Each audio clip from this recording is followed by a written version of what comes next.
Telugu Desam party అధినేత చంద్రబాబు నాయుడు గారు ఉమ్మడి రాష్ట్రంలో 10 సార్లు అధ్యక్షుడిగా ఏకగ్రీవంగా ఎన్నిక కావడం జరిగింది. రాష్ట్ర విభజన తర్వాత కేంద్ర కమిటీ అధ్యక్షులుగా రెండవసారి మీ అందరి సమక్షంలో ఆ ప్రకటన చేయడం జరుగుతూ ఉంది.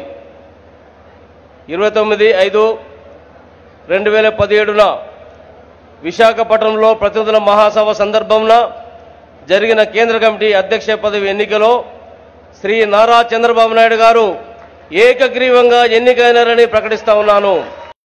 నారా చంద్రబాబు నాయుడుని నేను తెలుగుదేశం పార్టీ కేంద్ర కమిటీ అధ్యక్షునిగా రాగద్వేషాలకు తావు లేకుండా మరియు కుల మత ప్రాంతీయాలకు అతీతంగా నాకు అప్పగించబడిన నిధులను మనస వాచ కర్మేణ నీతివంతంగా సమర్థవంతంగా నిర్వహిస్తానని దేవుని సాక్షిగా ప్రమాణం చేస్తున్నాను.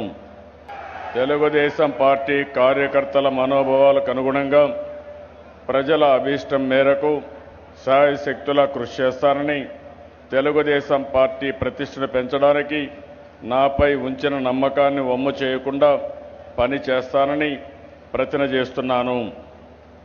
తెలుగుదేశం పార్టీ కేంద్ర కమిటీ అధ్యక్షునిగా రాష్ట్రాలలో వ్యవసాయదారుల, వ్యవసాయ కూలీల, మహిళల, యువత, బడుగు బలహీన వర్గాల, చేతి వృత్తుల, కుల వృత్తుల, కార్మిక వర్గాల, అల్పసంఖ్యాక వర్గాల మరియు పేద మధ్యతరగతి వర్గాల ప్రజల అభ్యున్నతికి విజ్ఞానవంతమైన, ఆదర్శవంతమైన, ఆర్థిక అసమానతలు లేని సుసంపన్నమైన సమాజ స్థాపనకు, వెనుకబడిన ప్రాంతాల అభివృద్ధికి, రాష్ట్రాల సమగ్రాభివృద్ధికి శక్తి వంచన లేకుండా పాటుపడతానని ప్రతిజ్ఞ చేస్తున్నాను.